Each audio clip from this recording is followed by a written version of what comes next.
Alright, so today I want to show you guys how I make my target stands. This is a really cheap and easy way to stand up any cardboard targets you have, whether it's IPSC or IDPA or a cutout of your political opponent, you know, what have you. Alright, so here we have my wood. You might notice it's very stiff, very hard wood. So what you're gonna need is one 8-foot 2x4 and two 6-foot 1x2s. Now when I went and picked up both of these from Lowe's, it cost me $10 pretty much exactly for these 3 pieces of wood. Now, if you don't have screws, I already have some screws, but if you don't have screws, you might need to pick some of these up, which will make it a little more expensive, but you know, screw you. So for this stand, I am just using some number 8 2.5-inch wood screws. Alright, so out of your one 2x4, you're gonna wanna cut 2 pieces at 22 inches and 2 pieces at 18.25 inches. Hey, editing Luke here. Yeah, right here I meant to say 18.5 inches. I don't really know why I said 18.25. So if you're going to build one of these for yourselves, just make sure you cut the shorter boards at 18.5 inches and not 18.25. Alright, now on both of my 22-inch pieces, I'm going to take my tape measure here, I'm going to measure off of one end, and I'm going to make a mark at 9 inches and a mark at 10.5 inches. And then I'm going to flip it around and do the same thing from the other side. 9 inches and 10.5 inches. And then from there I'm going to take my speed square and I'm just going to mark a straight line on those marks. And between those 2 marks you should be left with about 1 inch of space in between them, and that is for your 1x2 to sit in. Alright, so now I've got my countersinking drill bit here in my drill, and we're just going to drill 2 holes in between these 2 lines that we drew. They don't need to be exactly perfect, just kind of as close to the middle as you can get. And on this side, I'm not going to drill all the way down to the countersinking bit. I'm just going to poke a hole through it because this is actually the inside, and the screws will be going in from this side so I can come back and countersink the other side.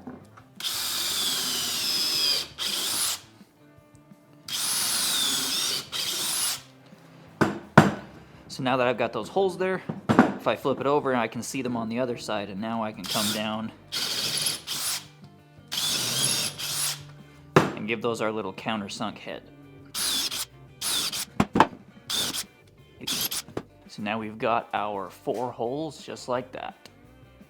Alright, so now we're done cutting and drilling, so you just want to find yourself a nice flat spot like this, preferably covered in oil stains from all of your shitbox project cars. And what you're going to do is you have these lines you drew on the inside of these longer 2x4s, you're just going to line those up with the end of the 18.25 inch 2x4s. And then of course the holes that we drilled are going to be for screws. So we're just going to go into one of these holes, make sure that our lines are lined up with our 2x4. We're not going to tighten that one down all the way until I can get the other one in, just to make sure it stays nice and straight up and down. Now we can snug both of these down. And of course, you don't need to worry about it being like perfectly 90 degrees together and straight up and down and perfect, because all this is going to do is just sit on the ground, and as long as a 1x2 can fit in between these 2 boards once they're all screwed together, then you'll be fine. Okay, now we're just going to line our next one up. Going to start a screw.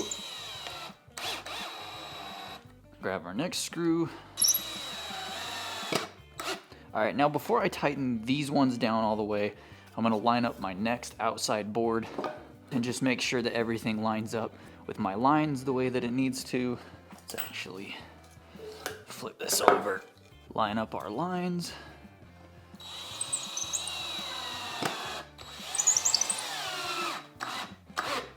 Line up our lines on the next one.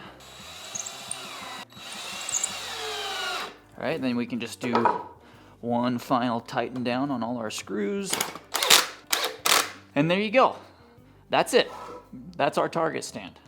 Alright, so now our target stand is done. The next thing you can do is cut down your 1x2s. You can use them as you buy them if you want to. I like to cut them down just to make them a little more manageable size. I'll usually mark them at about my own shoulder height and then cut them to there to then staple my targets to. Alright, so the way this target stand works is you're just going to take your cardboard target like I have here. You're going to go to one of the 1x2s. You're just going to staple it along the edge of the target here. And then you're just going to do the same thing on the other side of the target. Line it up with the edge. staple it on. And then lastly, of course, you just take your 1x2s and you slide them into this little 2x4 base that we just made like so. And now your target will just stand there, all nice and pretty for you to punch a bunch of holes in. Now, of course, it is worth mentioning that this is not going to be as stable as, say, a metal target stand, but if you guys have looked at those, you know how expensive they can be. This stand literally cost me $10, and I've been using these for years, and the only issues I've ever had is if it's slightly windy with this big flat cardboard target. They might tend to blow over here and there, but in that case, I've just found some big rocks and stuck them on the stand, and that usually solves that problem. So there's ways you can work around that, and for the price and how easy these are to make, they work fantastic. But there you guys have it. That's how I make a $10 target stand for when I go out shooting. If you guys did enjoy this video and if you found this helpful, I'd really appreciate it if you could go down and leave a like on it down below. Go to Home Depot or Lowe's, pick these things up and try this stand out for yourself, see if you like it. And also, when was the last time you said hi to your grandparents? Stop in, give them a visit.